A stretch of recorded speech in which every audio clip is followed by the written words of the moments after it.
আসসালামু আলাইকুম ভাইয়েরা ও বোনেরা। আজ আমি আমার দুই ছেলেকে নিয়ে এসেছি।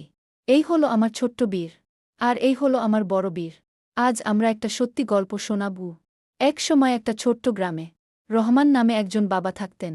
তার দুই ছেলে। তিনি সারাদিন খুব পরিশ্রম করতেন। কিন্তু হঠাৎ একদিন তার চোখের আলো কমে যেতে শুরু করল। কিন্তু খরচ অনেক, বাড়িতে টাকা ছিল না। রহমান রাতে চুপচাপ কাঁদতেন। ছোট ছেলে দেখে জিজ্ঞাসা করল, বাবা তুমি কাঁদছ কেন? রহমান ছেলেকে কোলে নিয়ে বললেন, বাবু, আল্লাহর কাছে দোয়া করলে তিনি সব ঠিক করে দেন।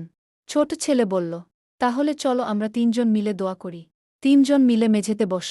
ছোট ছেলে হাত তুলে সহজ ভাষায় বলল, ইয়া আল্লাহ, আমার বাবার চোখ দুটো ভালো করে দাও।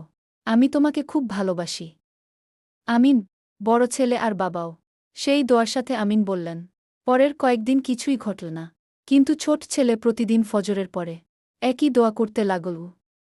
একদিন সকালে রহমানের চোখে হঠাৎ আলো ফিরে এল। তিনি দেখতে পাচ্ছিলেন। ডাক্তার অবাক হয়ে বললেন, এটা অলৌকিক। অপারেশন ছাড়াই চোখ সেরে গেছে। রহমান ছেলেদের কোলে জড়িয়ে কেঁদে বললেন, আমার ছোট্ট ছেলের দোয়াই আল্লাহ কবুল করেছেন।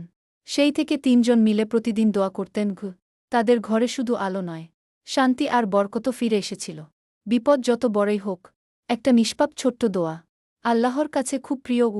ভাইয়েরা ও বোনেরা, আল্লাহ কখনো তার বান্দার দোয়া ফিরিয়ে দেন না। বিশেষ করে ছোট বাচ্চাদের দোয়া আল্লাহ খুব পছন্দ করেন। আজ থেকে আমরা তিনজনও প্রতিদিন এই দোয়া করব। তুমিও তোমার ছেলে মেয়েদের সাথে দোয়া করো। কমেন্টে লিখে দাও আমিন। আরও দোয়া ও ইসলামিক গল্পের জন্য চ্যানেল দোয়ার আলো সাবস্ক্রাইব করো এবং বেল আইকন অন করে রাখো।